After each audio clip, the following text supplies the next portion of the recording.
3, where the momentum of the plot really gathers a lot of pace. This, as you will have hopefully seen in the What Matters in Act 3 video, this scene contains a lot of plot developments and features the famous storm scenes, in which the outer world of nature mirrors Lear's inner world of turmoil. But anyway, let's get into very quickly now what happens in Act 3, Scene 1. So as you can see, this is a scene in which Kent plays an important role. He's told, and again, remember, I'm not going to read these notes for you. We're on page 34 of your paper 2 notes book. But just to give you an overview quickly what happens in the scene before we look at the notes. Kent meets this gentleman who's a member of Lear's retinue, one of the few who's decided to hang around and serve Lear. And he's told that Lear is out in the storm, and he's ranting and raving. He's lost his mind. He's plunged into madness. He's told that the fool, and don't forget the fool was aware that staying loyal to Lear was self-destructive, but the fool is the only person that has stayed with Lear, and therefore the fool is emblematic of sacrifice and loyalty, one of the good guys in the play. And again, we have further news of this brewing conflict between Cornwall and Albany. So that's Regan's husband and her forces, and Goneril's husband and her forces. And again, you tie that back to issues to do with power and responsibility and duty and kingship and all of those things that go back to Lear's decision to abdicate. We also learn in this scene, which is like a reportage scene. So Shakespeare uses it to kind of fill us in on events that have happened since the last scene of the play, the end of the last act of the play. We also learn that the King of France has mobilised an army for the invasion of Britain. And very importantly, we learn that this army that's coming to Britain is not coming as an army of invasion. It's coming as an army of liberation. It's coming because Cordelia wants to help her father. So it's an interesting scene because Kent displays authority that's going to be important. We get hope with the news of the French invasion after very many scenes of bleak and depictions of suffering, and we can see that those divisions between Cornwall and Albany are pointing towards a civil conflict to come in the play, heightening tension and anticipation. The important quote's very, very simple.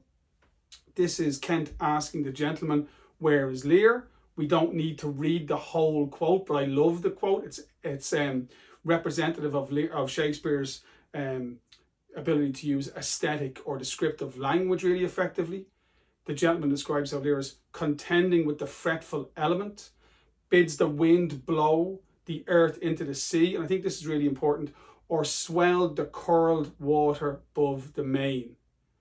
Now, there are images there of apocalypse, of the end of the world, of a tsunami or a weather event so severe that it will destroy the world of man.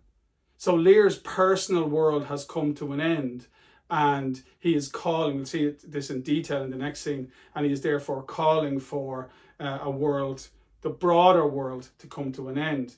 And he's described unbonneted, he runs and bids what will take all. Now actually in the mind map, I just realised this today, in the mind map on King Lear, in part 3 of that, if you watch that video, you'll see it says unconnected he runs. And I was like, how did I write unconnected? It's unbonneted. But of course, that was my old friend autocorrect. A bonnet is a hat. The hat is required to give shelter to the old man's head in the storm. He doesn't even have a hat. And that little symbol represents the idea of him being utterly vulnerable and out there in the grip of the storm. And don't forget, as I said already, the storm is internal as well as external. It's a psychological storm, the breakdown of order in his mind, as well as a storm in nature.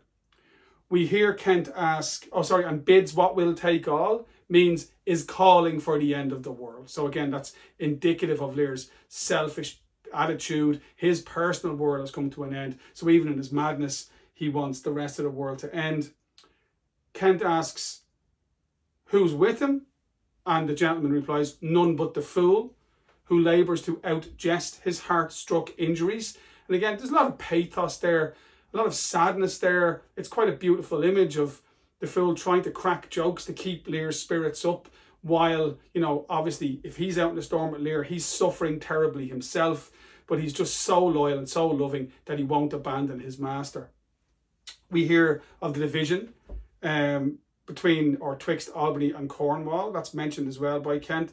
And then, of course, one of my favourite quotes in the play from the typical plain speaking and forthright Kent: "Fie on the storm, I will go seek the king." We've seen this a number of times. Monosyllabic language used by Shakespeare. It has direct impact. It has force, and I love the idea of "fie on the storm," which between myself and yourself means fuck the storm. I don't care about the storm, which means I don't care about myself. I care about my duty. And now it's me talking. That was me doing Kent. Now it's me talking. Paul, hello, how are you?